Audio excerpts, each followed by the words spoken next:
Alright, Apes, this is chapter 39, The Price of Freedom. That spring was a really strange time. Nikki spent 5 weeks in jail awaiting for her trial, and then was sentenced to an additional 30 days on the reckless endangerment charge. Even though I knew she'd be released fairly soon, that alarm was softened somewhat by the promises that Ben and Bobby were making. Everything was changing for us, fast. Callie was smiling like crazy those days. It was like she couldn't help herself. I caught myself looking at her one morning as she buttered some toast, and I thought, she's actually pretty, isn't she? It was a huge surprise. I have to say that you weren't happy right then, Emmy. It was a confusing time for you, I guess. I think it was mostly about the fact that you didn't really know Ben, and suddenly we were all talking about how the three of us were going to live with him. You got really clingy. You were restless and tense unless you were being held by me or Callie or Aunt Bobby, who you had attached to firmly in the previous few weeks. And if you were alone for even a few minutes, even if one of us was just in the next room, you would do something. Throw a tantrum, break something, anything for attention. We started getting calls from your school. You chased down and punched 2 little boys and kicked the teacher. One day at school, you screamed for an entire hour without stopping, and I had to leave my school to bring you home. Every couple of days, too, you would ask again where Mum was. It was as if you couldn't remember, or wanted reassurance, maybe? Honestly, Emmy, I didn't know what exactly was going on with you. I just remember hoping it would pass, once things settled down into our new life. That was what Aunt Bobby said would happen. I would have asked Murdoch his opinion, because he had always been so good with you. But he had gone down to Virginia Beach to be with Julie. Occasionally I'd hear that he had spoken with Bobby or Ben.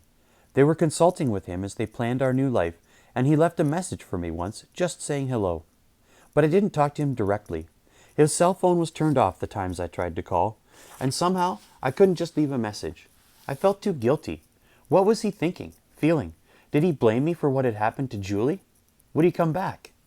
When I dared to think about Julie, I blamed myself. And yet I wasn't sorry. How could I be? I carried a terrible secret. I was glad that it had been Julie who was hurt, not one of us, and not Murdoch. One night, I went to Murdoch's house. I just felt this need to have some contact with him.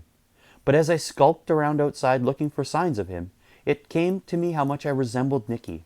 Or maybe it was she who resembled me, because hadn't I started all of this 2 years before by stalking Murdoch? But still, I couldn't leave. I looked at the blankness of the front bay window of the house next door to Murdoch's. Julie's window. I thought about how she would never come back. Her condo couldn't be entered in a wheelchair, and it sounded like she would be in one for the rest of her life. I sat there for a while, on Julie's front stoop. I stretched my legs out in front of me and looked at them, and then grabbed them compulsively, hugging. Legs. My legs that worked. I thought about your chubby, competent little legs, Emmy, the ones you just used to kick your teacher. What had I set in motion when I pursued Murdoch? It was so strange. I had gotten what I wanted. We were free and whole, but Julie wasn't. I stayed on Julie's stoop for a long time that night, and to this day, Emmy, I think often about Julie and what my desires and actions did to her and to her life. I suppose she was the one who made the decision that night to go out and play games with Nikki. But even so, I believe my fingerprints are all over Julie's wheelchair. Mine more than Murdoch's, although, like I told you, he blames himself too. He visits her. Do you know that? About every 6 months he goes down to Virginia Beach for a long weekend. I wonder what they have to say to each other those days. I wonder if she wants to know how we're doing, the Walsh kids.